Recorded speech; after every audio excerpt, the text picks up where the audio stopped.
Good morning mga Ropa Pips. Natapos na yung aking ginagawang bagong kulungan. Bale, 2 araw na tigkakalahati. At kaninang umaga.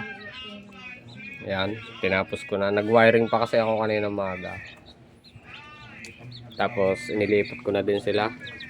Bale, itong galing sa dating maliit, saka may ilaw na kulungan nila ay 11 pieces. Ayan.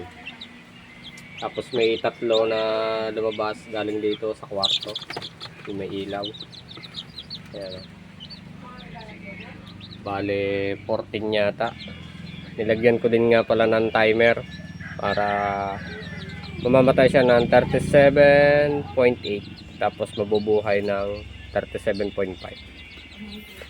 Ito yung itsura sa loob. May Rizal. Ayan. Bale may 14 pieces na bagong lagay na pisa galing sa aking recubator. Nilagyan ko din ng pan, tapos 2 bumbilya na tig 25 watts, tapos may pintong maliit doon, may hagdan. Ayan, ang Rizal, tapos may bisagra ito. Ayan, ito nga pala yung itsura ng ano niya, bubuklatin. Ayan, tapos ito nabubuklat din to. Ayan, ayan sila. May hagdan. Ayun, tumutuka na yung 3 maliliit. Ayan,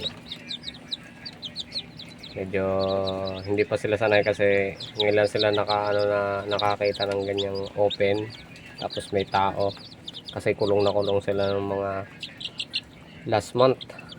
Ito yung medyo malalaki na yung last month, siguro ano, 1 buwan mahigit pala yan yung malalaki na yan. Bali yan ay 6 yata yan.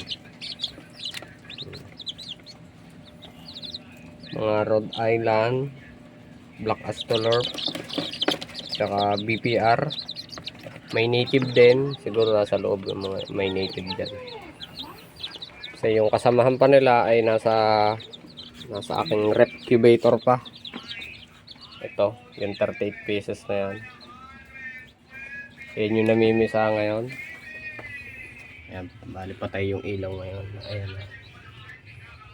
May mga crack pa ulit. Ayan. Tapos bagong salang yan.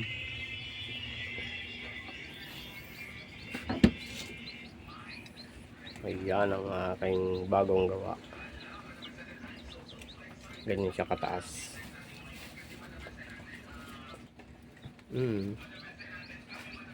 Siguro pagtsaga ko ano yan, lagyan ko ng sticker. Pakita ko sa inyo, lagyan ko ng sticker to. Kulay green at kulay dilaw yon. Yun lang mga Ropa Pips. Salamat sa panonood. Ito nga pala yung wiring, pakita ko sa inyo. Ayan o.